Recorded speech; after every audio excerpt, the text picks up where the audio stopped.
Jēkabpils stadiona telpās norit kārtējā donoru diena, ko nodrošina Valsts asins donoru centrs. Iespēju ziedot asinis tuvāk dzīvesvietai izmanto daudzi novada iedzīvotāji. Lielākā daļa to dara regulāri un cēlu mērķu vadīti. Laba apziņa tā ir, ka tu vari no sevis dot kaut ko, kas citam var būt izšķirīgs, svarīgs veselībai, dzīvībai. Ja ir tāda vēlme, tāds iekšējs motīvs, ka gribās to tādu palīdzību dot citiem, tad jau, man liekas, tās bailes pazūd. Motivācija visiem mums, kas atnākušiem, viennozīmīgi ir dot citiem to, ko mēs varam iedot. Latvijas ārstniecības iestādēs regulāri ir nepieciešami jauni asins krājumi, bet šobrīd slimnīcās akūti trūkst 0. grupas rēzus negatīvo asiņu. Liels apjoms nepieciešams, lai glābtu dzīvības, veiktu transplantācijas, sirds un asinsvadu, kā arī citas operācijas.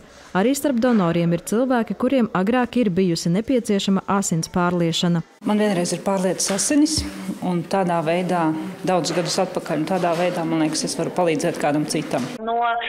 Tādas nelielas darīšanas, kuras tiešām aizņem tikai 15 minūšu laika, tiek izglābāti vismaz 3 dzīvības. Un tas ļoti motivē cilvēkus, kuri atnāk un nodošana.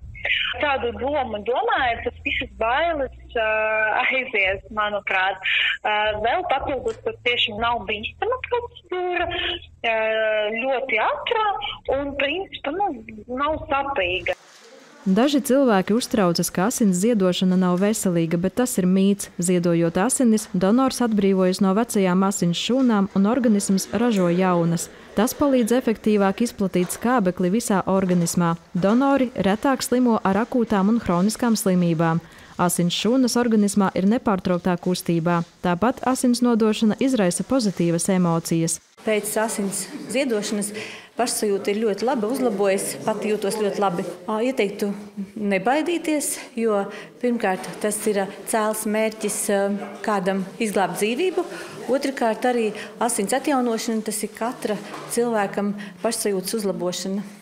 Gada laikā ziedojot asinis 3 vai vairāk reizes, var saņemt donora privilēģiju karti, kas dod iespēju izmantot dažādas atlaides, piemēram, 50% atlaidi Jēkabpils vēstures muzeja apmeklējumam vai bezmaksas trenažieru zāles apmeklējumu Pļaviņu trenažieru zālē. Lai ziedotu asinis, ir jābūt vecumā no 18 līdz 65 gadiem un veselam. Pirms ziedošanas nedrīkst lietot alkoholu, smēķēt un ēst traknus un asus ēdienus. Dodoties uz ziedošanas vietu, līdzi jābūt personu apliecinošam dokumentam, kas satur informāciju par personas vārdu, uzvārdu, personas kodu un foto. Maijā asins donoru centrs plāno doties vizītē uz Jēkabpili 2 reizes – 13. un 27. maijā. Sandra Pēgiļkalne, Katrīna Strode, Kaspars Daņeļevičs, Vidusdaugavas televīzija.